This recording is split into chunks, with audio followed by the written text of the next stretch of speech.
দর্শক, এই বিষয়ে বিস্তারিত আমরা একটু জানার চেষ্টা করব। নেপাল থেকে যুক্ত হচ্ছেন সাংবাদিক সাজিদ সুমন।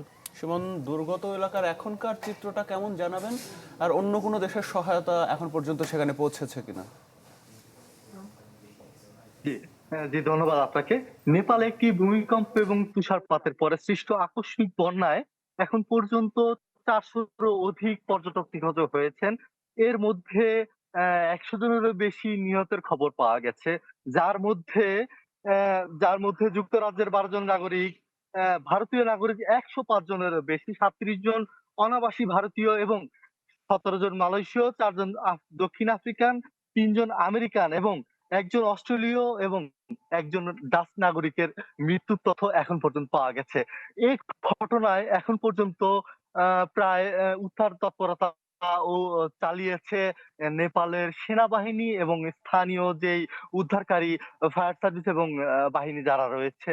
এবং ইতিমধ্যে জানা গেছে যে চীন এবং ভারতীয় সহায়তায় উদ্ধার তৎপরতা অভিযান চলছে। এখন পর্যন্ত ভারতীয় বাহিনী এবং যে যৌথ বাহিনীর অভিযান তৎপরতা চলছে। এখন পর্যন্ত প্রায় 150 জনেরও অধিক মানুষকে উদ্ধার করা হয়েছে। আহ, নেপালের স্বরাষ্ট্র মন্ত্রণালয় জানিয়েছে তিমুরে ব্রুয়েবেসি এলাকা এবং বেত্তাবিতে ব্যাপক প্রাণহানি এবং সম্পদহানির ঘটনা ঘটেছে।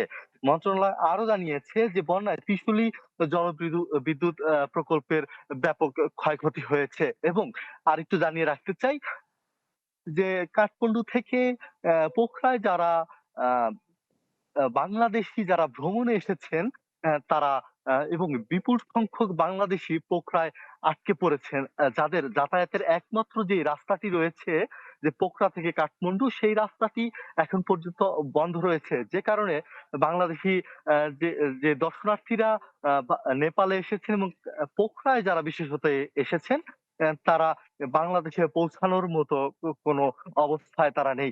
একমাত্র যে যোগাযোগের যে রাস্তাটি রয়েছে সেটি হচ্ছে বিমান যোগাযোগ ব্যবস্থা, এবং সেটিও খুবই ব্যয়বহুল। এবং স্থানীয় মুদ্রায় যদি আমি বলি আপনাকে, যে 18,000 রুপিরও বেশি টাকার প্রয়োজন হবে পোখরা থেকে কাঠমান্ডুতে যেতে, এবং যেটি মার্কিন মুদ্রায় $120-এরও বেশি। আমি জানিয়ে রাখতে চাই যে বেশিরভাগ দর্শনার্থী যারা এসেছেন তাদের পক্ষে এই $120 বা 18,000 যেই রুপি, স্থানীয় নেপালি রুপি। জি সুমন, অনেক ধন্যবাদ যুক্ত হবার জন্য।